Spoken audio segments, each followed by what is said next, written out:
Good morning and welcome to today's 10-minute meditation. I know you don't usually see me in flannel. It's Friday. We're doing dress down.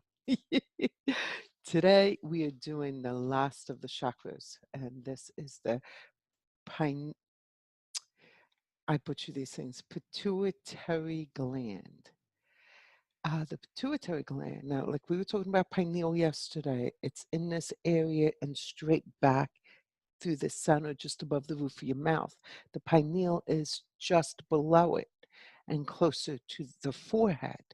So you're like, wait a minute, isn't that number 6 and this number 7? Not in the Eastern. The Hindus go straight up. Some cultures go straight up, but the Egyptian, the Middle Eastern cultures, and very, very ancient cultures don't.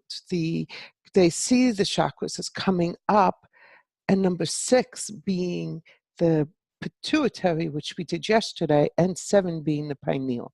And that is how I've always practiced. So, of course, that's how I'm doing it. Now, what is the difference?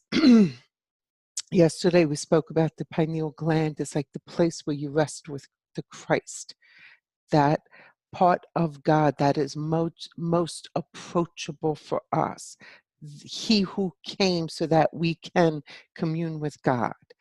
This gland, the pituitary, is the one where it's the actual seat of the Father.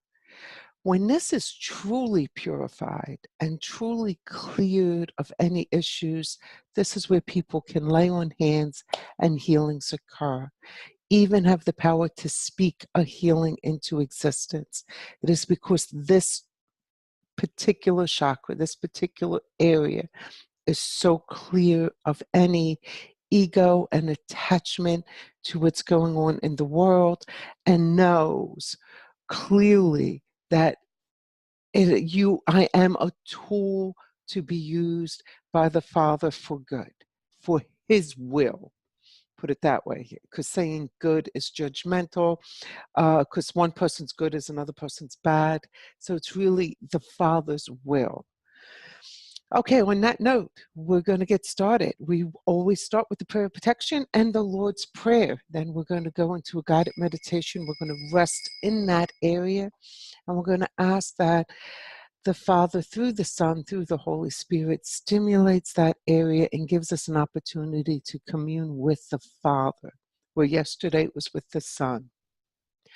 We'll sit quietly for a few moments. You will hear the chime, so you know I'm going to speak. And as we close and pull ourselves back together, we will recite the 23rd Psalm. So let's get started. So we're going to begin now by taking a deep breath and just relaxing, closing your eyes and inviting your body to let go. Invite your body to relax. Invite your body to just release everything.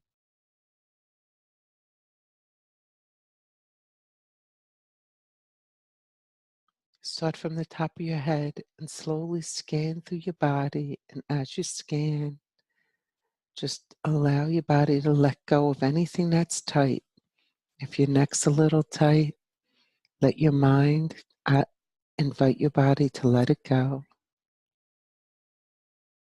Your neck, shoulders, wrist, hands, into your trunk, your back,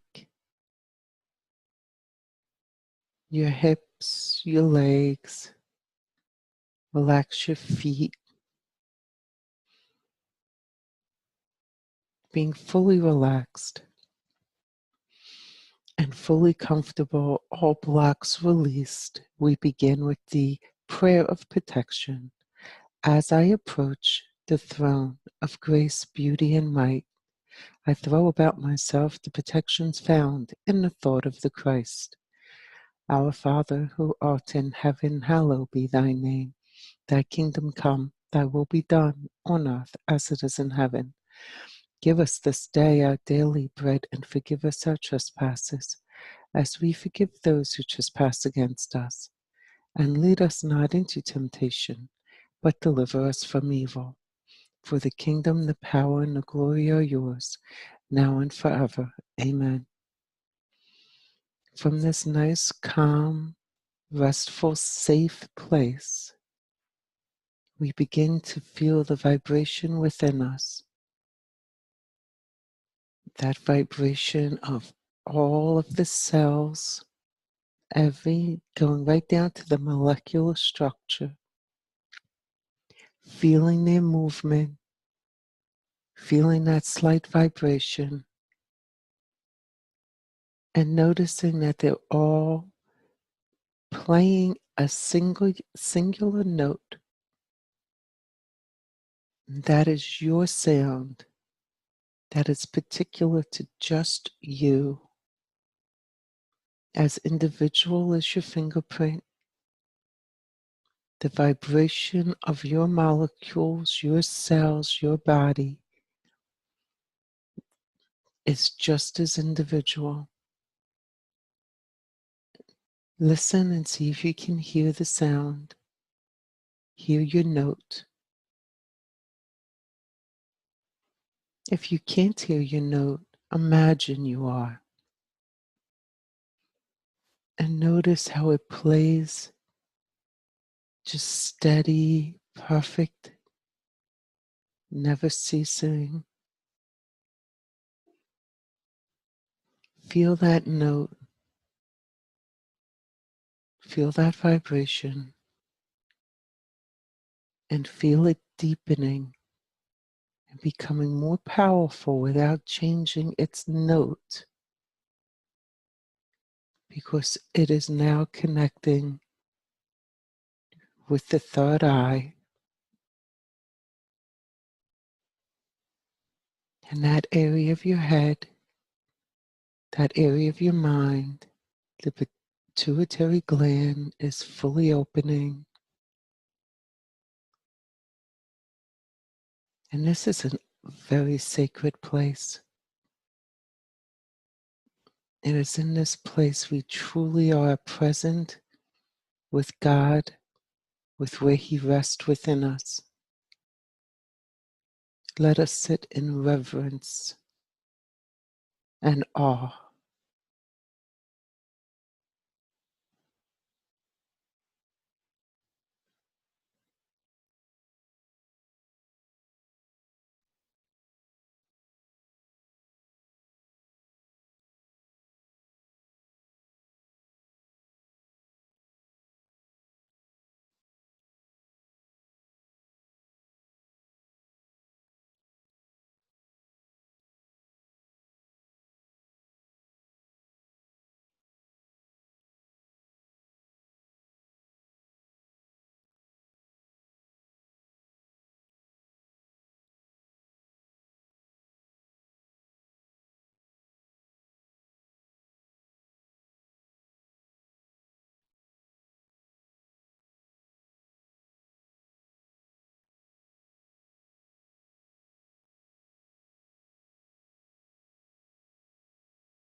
Sometimes we are so moved at this place by His presence and power, and other times we sit as if waiting patiently in a waiting room for God. Sometimes meditation requires us to just patiently wait for Him to come, and other times He sweeps us away. But even in the waiting room, there is such a peace. Let us be grateful for whichever way we were, a full meeting or in a waiting room of peace. Grateful for these few moments, knowing that if we consistently come back, we will consistently commune with God.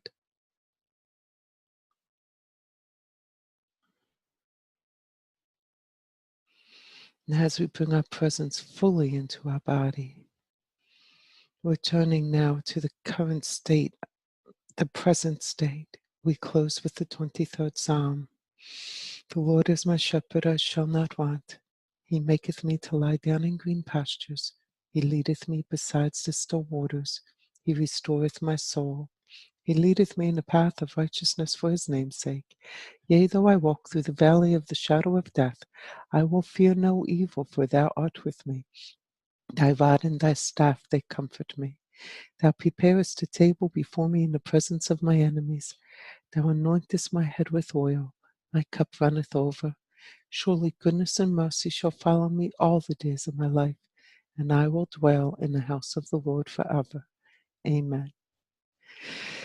I love that meditation. I hope that you felt the power behind it as I have, and know that sometimes people get disappointed, like I didn't quite get it.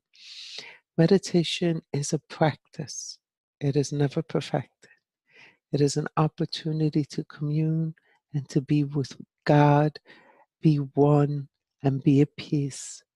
An opportunity to turn off the brain for a few moments and just be. Have a blessed and wonderful weekend. Bye now.